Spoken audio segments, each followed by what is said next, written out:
Hey guys, how's it going? This is Natenator, and I'd like to officially say Merry Christmas to you all. I hope that Santa is generous to you all, and most importantly, that you enjoy your day. Now, this story was recommended as a reading for Christmas Day, and well, here it is. It's titled, Christmas Nightmare. Now, as always, turn out the lights, get comfortable, and let the story begin. Hi, my name's Jack, and, well, at first I didn't believe in myths, fairy tales, or even the paranormal. But what happened to me changed my way of thinking about the world. It made me believe that there are things out there that we just don't know about yet. So where should I begin? I guess it all started December 22nd. It was the middle of winter, and I lived in Maryland at the time. My wife and I had a divorce because I'd cheated on her a few years ago, so it was just me by myself. A few weeks after the divorce, she had a child. His name was Tyler, and even though I never got to see him, not even on my birthday, my wife made an exception to let him come out and see me this once, only because Tyler kept asking her to let him see me that Christmas. Along with the fact that his birthday was the 25th, she couldn't say no. Score one for Tyler. On December 23rd at 3 a.m., I met him for the first time at the airport. I came to tears. To see my son for the first time in person was just one of those moments where I couldn't help myself. He had yellowish-brown curvy short hair. His eyes were dark brown, and he was breaking out with a few pimples on his face. He must have already hit the puberty stage, obviously. He wore a dark blue no-sleeve jacket over a black t-shirt, and he also wore ripped jeans with Timberlake boots. He then came over to me and gave me a hug that lasted for a minute. We then went to get his luggage and then went back to my home. As soon as we get inside, I just give him a tour of the place. His room was a little roomy with a couch, television, and a twin bed. The closet was small, but still big enough to walk in.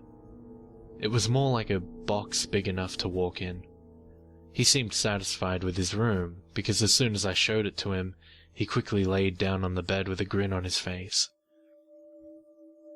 "I'll just let you settle in and I'll be in the living room if you need me," I told him. I went downstairs, sat on the sofa, and picked up the remote to watch television. I turned to the History Channel, because it always had something interesting to watch. This time, it talked mostly about sirens and mermaids. For 2 hours I sat there watching it, and then I went to go check on Tyler. I opened the door and entered his room. To my surprise, he was already asleep, still wearing his clothes on top of the covers. I then heard music playing outside. I look out the window next to the TV in Tyler's room. It was just my loud neighbors again. This had been going on ever since they moved to the area a year ago. Every time near the holidays, they would always have their music playing at night, and then show off some new decorations on their house the next morning. There were only 2 teenagers, 1 boy, 1 girl. They seemed 17 years of age, and, why yes, they looked like teens, but they didn't act like teens. I would only see them once or twice out of the day, and that's it. The next morning my son and I were out at the store getting new decorations for my house. We picked out some yellow lights to go around the house, then picked out a Christmas tree to go in the living room. I plan on going all out for Tyler's birthday. "Hey Dad, do you mind if I go pick out one last thing before we go?" he asked. I told him yes. Within a matter of 10 minutes he came back holding an envelope.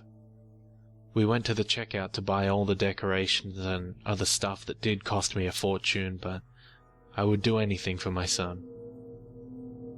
I drove us back home, and on my way up to the porch with the bags, I saw 2 strange teens putting up their decorations. Everything was just plain white with red spots or stripes on them. The decorations also looked like they were all carved by hand. It must have taken hours to make all the decorations, maybe even days, because they came outside with snowflakes, reindeer, and one white and red Santa's sleigh. They really upped their game this year. "Nice decorations!" I yelled to them.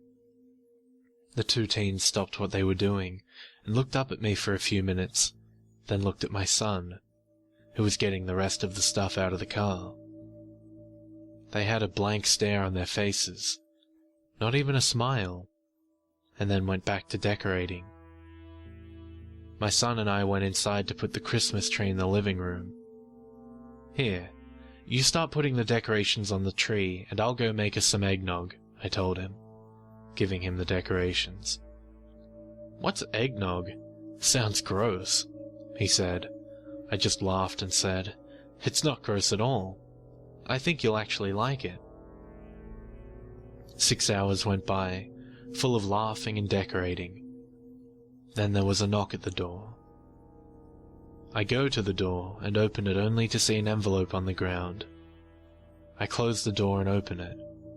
It read, "Dear Jack, my husband and I are having a Christmas party at 10 tonight, and we wanted to invite you to all the fun. The whole neighborhood will be there. There'll be snacks, drinks, and a few party games. Hope you can make it. Yours truly, Mrs. and Mr. Brightstar." I then went to the table to put the letter down for a minute. Then Tyler came over to me with a different envelope. "Here, Dad. I know it's a little early, but I couldn't wait till Christmas to give it to you," he said. I then opened it and pulled out a necklace and a card.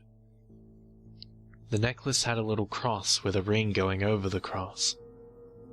The whole necklace was silver-plated. Then I looked at the card and it read, "Best Dad in the World." As corny as the card was, I gave my son a hug that lasted for 2 minutes. I then told him about the party and asked if he wanted to go. "Sounds like fun," he said. "All right, I'll drop you off up there, but I want you back by 10:30, okay? I can't go with you because I have some stuff I need to take care of. Can I trust you to go there and come back by 10:30? I asked. "Yes, you can," he said confidently. 5 hours passed, and Tyler was at the door, ready to go to the party. I got my keys and we made our way to the car. That's when, out of the corner of my eye, I noticed a small dog running across the street from something 2 houses down. And then a giant monstrosity pounces on the dog out of nowhere. The poor dog let out a loud shriek, and the monster, that thing, opens its mouth to a full 180-degree angle, showing millions of rows of horrifying dagger-like teeth. Then it takes a giant chomp out of half of the dog's body, blood being gushed out on the face of the monster. The dog lets out 3 loud shrieks of pain, and then was silenced due to the loss of blood. And I looked as that monstrosity chewed the dog's lower body in its mouth, and it was like nothing I'd ever seen. Its mouth was extremely wide, and when it chewed, the whole mouth swooshed down, reaching a full 3 feet, and then going back up again. Then I looked at its entire body. It was snake-like, and it must have been at least 12 foot. Then I looked at its long, skinny arms. For the body of a serpent-like monster, I would expect the arms to be bigger. Then the hands were as long as half a skateboard. Its eyes were completely black, with a white spot in the center of them both. Then it stopped eating, and let out a loud, monstrous yell, and stood up tall, almost taller than me, and while it stood there, the rest of its body slithered on the ground, making the whole monster move out of sight. I was so disgusted by what I just witnessed. I quickly grabbed my son's wrist and pulled him inside and told him, "Son, I need you to shut and lock every door and window in the house. Right now." He went upstairs to do so, while I did the same downstairs. A few minutes passed and my son came back downstairs. "Dad, what happened?" I couldn't tell him what I saw, so I thought fast and said, "Well, I figured since it was the first time I'd ever seen my own flesh and blood, and it's most likely going to be the last that we could spend time together, you know, we could play a board game or just try to get to know each other." He gave me a blank stare for a minute and said, "Okay. I think I saw a Monopoly board game upstairs somewhere. I'll go get it." I give Tyler a small grin as he goes back up the stairs. When he's gone, I look through the blinds on the window to make sure that horrific thing is gone. But all I see are lights from the party Mr. and Mrs. Brightstar were having. My son came back down the stairs, phone in his hand, and an excited expression on his face. "Dad, take a look at this. It was so cool, I caught it on my phone," Tyler said. He gave me a cell phone to look at the video, and then rambled on and on about his findings. He said that 2 giant serpent-like monsters were going back and forth from our neighbor's house over to the Brightstar's home, where the party was being held. He also said that each time they would slither over the fence of the Brightstar's house empty-handed, and then come back out with 2 motionless people being held in their arms, going back to our neighbor's backyard where the 2 strange teens were living in. He also said that this happened 3 times while he was upstairs for the whole 2 minutes. The 4th time, the 2 serpents stopped at the fence of the Brightstar's house and looked directly at him, as if they were looking into his very soul. And then they turned their heads into a full 180 degrees, without their bodies moving the same way. Then both of them gave my son a giant smile that was just about bigger than their faces, and their eyes glowed bright red. After their little display of horror, they jumped the fence to go back to what they were doing before. I looked at the video my son Tyler had caught on his phone, and what I saw made me shiver just by looking at it. Everything the phone showed me was everything my son just told me. Also knowing that there are 2 of these things in the neighborhood, and just seeing the way they looked at my son, I just didn't know what to think. To think those things would come after my son, it just... No, I can't even imagine such a thing. I'd rather die than let those things take my son away from me. I needed some time to think about what I was going to do. I told Tyler to watch some TV or something, and to keep the phone with me for a while. He didn't seem to mind that at all. Hours had gone by with me watching the video over and over again. In my mind I was asking myself, why were those things here? Where did they come from? And what were their plans? These questions were spinning around my head like a tornado. I didn't know what to do. I couldn't call the cops. They would just laugh right in my face if I told them that there were 2 serpent monsters in the area. I definitely couldn't tell my ex, because that's just one headache I don't feel like having right now. I guess all I could do was keep this on the down low until the whole thing blows over. December 24th. Christmas was just 1 day away, and the gifts for my son were already under the Christmas tree. Tyler was still asleep in bed, so I decided to go ahead and make a good breakfast for him to wake up to. I pulled out a good cookbook that was passed on to me by my mom. I came from a family of good cooks. All of our family recipes were kept in this very book. I flipped through a couple of pages until I found lumber chunk in breakfast. It said on the page this recipe was made by my great-grandmother, but the U was smudged, so I didn't know when it was made. It looked like a good idea, so I grabbed some eggs out of the fridge, pulled out the pancake mix, and pulled out some OJ from the fridge as well. Then I pulled out 2 pans and started cooking. I guess the sound of sizzling eggs woke up Tyler, because I saw him come downstairs wearing nothing but some jeans and a no-sleeve t-shirt, while rubbing his eyes. He didn't say anything for a few minutes, and then he asked, "What's for breakfast?" "Pancakes, sausage, eggs, with bacon and OJ," I told him. He then sat down on the couch and picked up the remote to watch TV. After a few minutes of cooking, I had breakfast all set out on the table. "The food's done. Come and get it," I said. Within a second, Tyler was at the table, gobbling down all the food on his plate. I don't even think I saw him chew his food first. Suddenly, there was a knock at the door. I go over from the table to open the door. It was Mrs. Brightstar, and she had tears running down her cheeks while giving me a look of sorrow, and in her hand she held a CD. "I'm so sorry for your loss, Jack," she said. "My loss? What are you talking about?" I said. She just looked down and handed me the CD. I thought she was joking, so I started to chuckle. "Oh, I get it. A joke. Nice try, Mrs. Brightstar," I said playfully.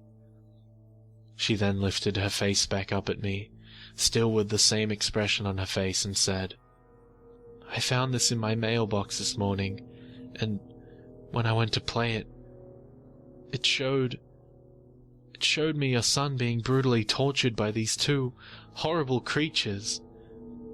I'm so sorry." I quickly smiled, then laughed out loud again, and turned around to show her my son was at the table eating breakfast. But when I did, no one was there. All I saw was the food I made still on the table, still intact and still hot, as if it had never been touched.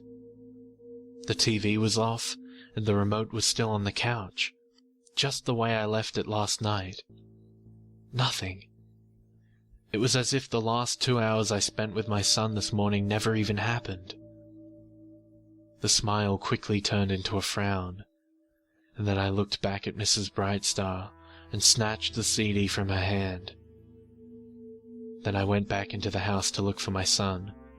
I yelled his name from downstairs, no answer. Next I said that if he didn't come downstairs, I would whoop him with my leather belt. Nothing. Not even a thump of his foot stepping on the floor, so I quickly ran upstairs to his room.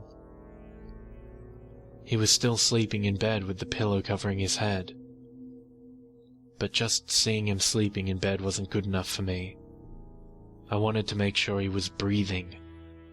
I needed to know he was still on this earth. I had to know.